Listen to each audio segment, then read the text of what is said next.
Conjugar, Centro Português de Apoio à Pesquisa Científica e à Cultura. Acreditamos que as ciências e as artes mudam o mundo.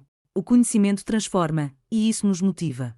13ª Jornada Virtual Internacional em Pesquisa Científica, com o tema Educação, Sociedade e Práticas Educativas.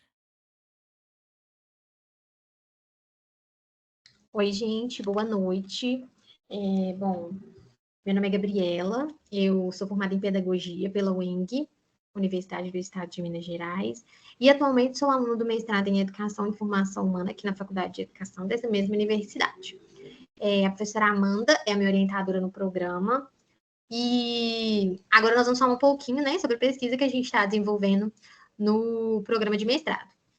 Bom, para começar, o título do meu projeto é A Educação Digital no Sistema Prisional, Diretrizes, Implementação e seus Desdobramentos.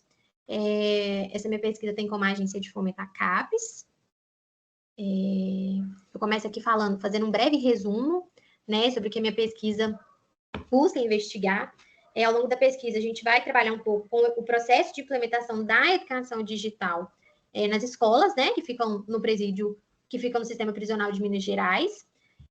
A gente pretende mapear as diretrizes, né, identificar os principais documentos e legislações que orientam essa prática e verificar também a existência, né, de projetos que são desenvolvidos nesse âmbito, projetos pilotos, talvez esquemas, né, que ainda não são aplicados. No nosso projeto, a gente também menciona um pouco sobre o contexto histórico das prisões, né, como que surgiu as penas, como que teve início o processo educativo nesse espaço. De modo geral, também, a todo momento, a gente destaca a importância da educação, a gente fala, né, da importância dessa ferramenta como meio de ressocialização, falamos também sobre a inclusão social e digital. É um trabalho bem bacana. Nos próximos slides eu vou falar para vocês um pouco, né, de uma forma mais detalhada sobre o que a gente vai trabalhar. Bom, para começar, eu acho muito importante falar um pouquinho sobre esse caminho, né, essa trajetória, o que me trouxe até aqui, o porquê dessa temática. Então, tudo começa no âmbito da graduação, né? Ao longo do curso, eu tive o ensejo de fazer uma pesquisa diferenciada, né? Alguma coisa inovadora, talvez questões que fossem poucos tratadas, questões voltadas para a minoria. E ao longo do curso foi assim, eu fui trilhando mais ou menos esse caminho. Trabalhava com o socioeducativo, com os indivíduos privados de liberdade, né, com o sistema prisional, enfim, buscava sempre algumas temáticas mais sensíveis. E aí, uma das temáticas que eu mais trabalhei foi processo educativo, né, com os indivíduos privados de liberdade, o que me levou no meu TCC, né, desenvolver uma pesquisa nesse âmbito. Nós pesquisamos um pouco sobre a atuação das pedagogas no sistema, e foi algo muito interessante. E quando eu finalizei a graduação, eu tinha comigo que eu não queria parar por ali, eu queria continuar. Eu queria entender como que acontecia esse processo, né? A gente já tinha trabalhado um pouco com o trabalho docente, né, das pedagogas nesse espaço, né, as multifaces da pedagoga que atua nesse espaço. E aí eu senti a necessidade de prosseguir com as pesquisas nessa área, né, que é uma área pouquíssimo pesquisada, né? Hoje em dia a gente vê aí poucas pesquisas na área. Então foi algo que me cativou muito. Então, minha motivação pessoal para trabalhar essa temática foi essa. E aí, para adentrar um pouquinho na temática, né, de modo mais específico, eu gostaria de falar um pouquinho sobre o surgimento das prisões. Né, o processo de surgimento da prisão ele vai acontecer no século XVII, né, até ali o surgimento do capitalismo, quando a prisão ela era utilizada propriamente como custódia. Né? Naquele momento, pensava-se na prisão somente em caráter punitivo, né? Era algo assim, voltado para o sofrimento, né? Privar o indivíduo, ver ele sofrer, ver que ele está pagando pelo que ele fez com a própria liberdade. Enfim, isso aconteceu no século XVII. Na sequência, vem o próximo tópico, que é o surgimento dos processos educativos nesse espaço, que passa a acontecer no século XIX, né? E também no início do século XX. O processo educativo nesse espaço ele começa a ser implementado com foco na educação básica, né? Era uma iniciativa realizada na Casa de Correção da Corte, que foi a primeira prisão do Brasil inaugurada em 1850 no estado do Rio de Janeiro. Era um espaço liderado por capelães, preceptores e os professores de primeiras letras. Essa equipe, de modo geral, ela era responsável pela educação dos detentos, né, e tinha como objetivo garantir que eles cumprissem sua pena também por meio do trabalho, porque nessa época a pena ela já era direcionada a algum tipo de trabalho que era exercido lá dentro, ou até mesmo em favor da cidade, em favor da população. Então, era algo nesse sentido. Outro ponto importante no meu trabalho é a questão da educação digital no sistema prisional, né? Até aqui a gente percebe o quão desafiador é essa prática educativa. E aí, quando a gente coloca, né, a tecnologia, a gente fala assim, nossa, se já é desafiador com a educação, imagina colocando a tecnologia. Como que é isso? Né? Como que acontece? É o que a gente quer trazer para o nosso trabalho, o trabalho que a gente está desenvolvendo, porque a gente sabe, né, que existem documentos norteadores que dispõem sobre esse tipo de política pública, mas o grande questionamento é: será que isso está só no papel? Será que existe prática?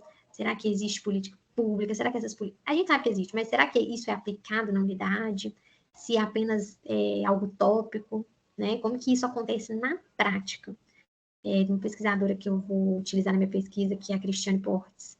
Ela escreve uma dissertação enfatizando, assim, de forma claríssima, né, os desafios encontrados nesse espaço, a falta de estrutura, muitas vezes a formação docente especializada, muitas vezes falta recurso também, né, a questão da segurança, como é que você vai utilizar a tecnologia no espaço, sendo que eles estão privados, eles não podem ter acesso a nada, né, então tem todo um protocolo a ser seguido, né, tudo ali no sentido de manter a segurança, de fazer com que as atividades ocorram da forma correta. Então, são alguns desafios que a gente, ao pesquisar, a gente já começa a se esbarrar nele, antes mesmo da pesquisa, de modo geral, né? Bom, eu vou falar um pouquinho também sobre os objetivos, né, da pesquisa. Bom, o meu objetivo geral é analisar o processo de implementação da educação digital no sistema prisional mineiro, com objetivos específicos: mapear as diretrizes que regem a educação digital no sistema prisional brasileiro, analisar o processo de implementação da educação digital nas unidades prisionais e, por fim, identificar experiências e projetos de implementação da educação digital no sistema prisional. Opa.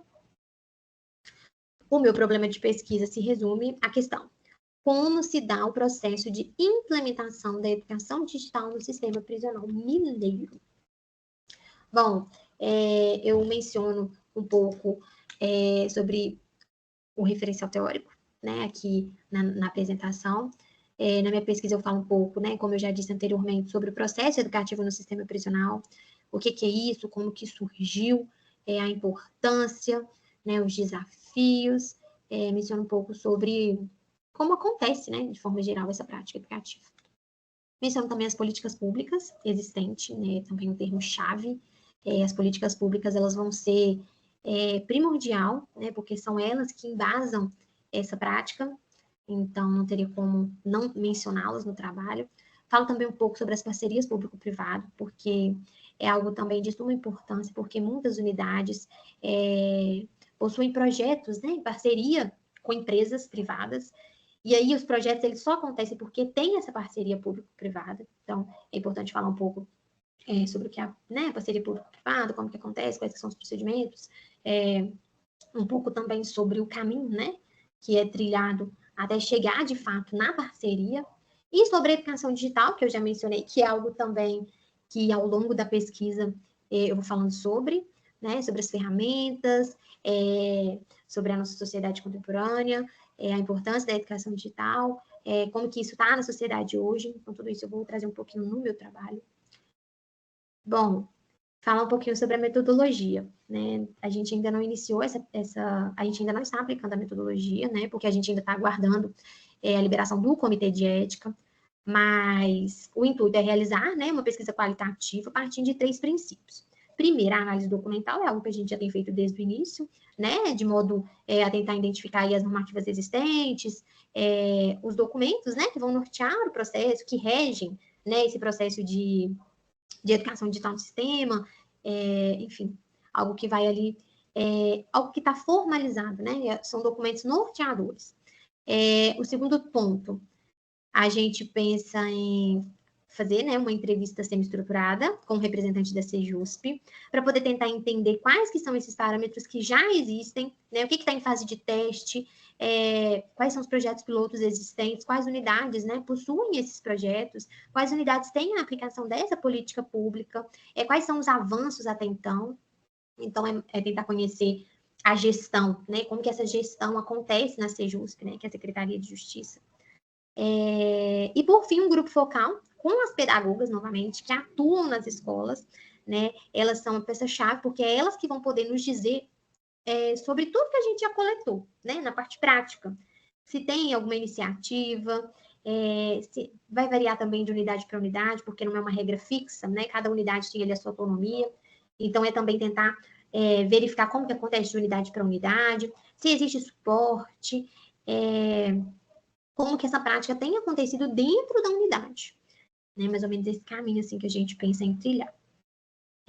Por fim, né, eu trago aqui um pouco da conclusão. Né? Com esse trabalho, eu quero enfatizar de forma clara a grande importância da educação como meio de ressocialização, inclusão social e digital, né, gente, para os indivíduos privados de liberdade.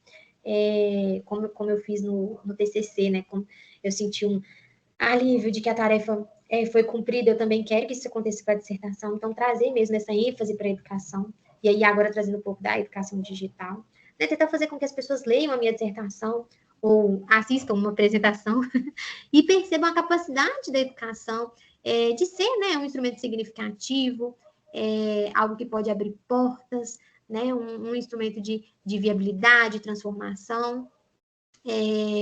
Além disso, um pouquinho, né, da quebra de paradigma, que eu trago no terceiro ponto, o olhar atento, sabe, da sociedade mesmo, o cuidado em pensar que quem está privado de liberdade tem que ficar lá, tem que ser punido, tem que sofrer e pronto, mas pensar também por uma outra vertente, né, pensar na educação, nas práticas pedagógicas como uma ferramenta de oportunidade, de possibilidade, né? Que as pessoas vão para esse espaço, mas que elas não sejam meramente punidas, mas que elas tenham o processo de ressocialização, de reintegração, até mesmo para quando elas saírem, né? Para quando elas retomarem as suas atividades, né? Procurar um trabalho, talvez conseguir uma formação, que esses olhares preconceituosos se percam, né? Que a gente entenda que, por mais que a pessoa cometeu ali algum ato, ela também possui direitos.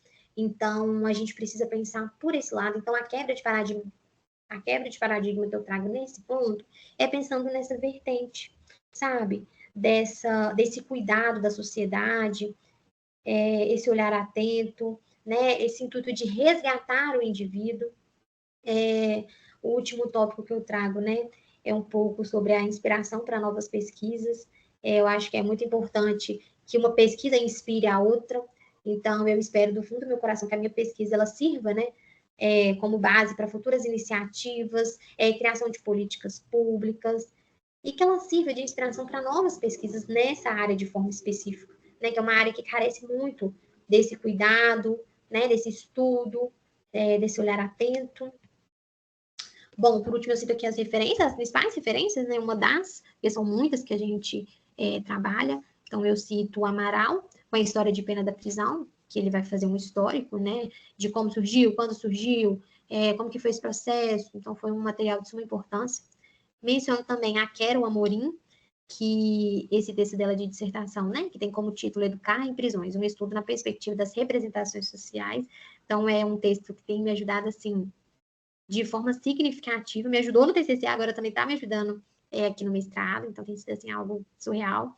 E também a Constituição de 88, que é algo que não tem como não mencionar, né, quando a gente traz um pouco sobre os direitos, sobre o que está escrito lá.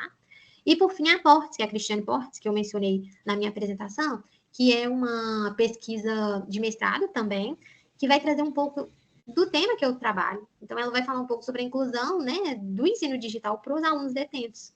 De modo geral, ela traz um pouco sobre as limitações da estrutura. Então, ela já traz os desafios. Eu quero saber como que começou, ela já traz os desafios. Então, é uma pesquisa que tem dialogado muito com o que eu tenho construído, então, acho que é de suma importância mencionar aqui. Bom, é isso. Finalizo aqui minha apresentação. Agradeço pela oportunidade, espero que vocês tenham gostado. Eu e a professora Amanda, né, que é a minha orientadora, Amanda Tolomelli, Brécia, preparando tudo com muito carinho, com muito cuidado. Espero que vocês tenham gostado, que a pesquisa instigue vocês, que vocês pesquisem sobre a temática, né, que seja algo aí que venha de encontro também com a linha de estudo de vocês, ou até mesmo com a curiosidade com a temática.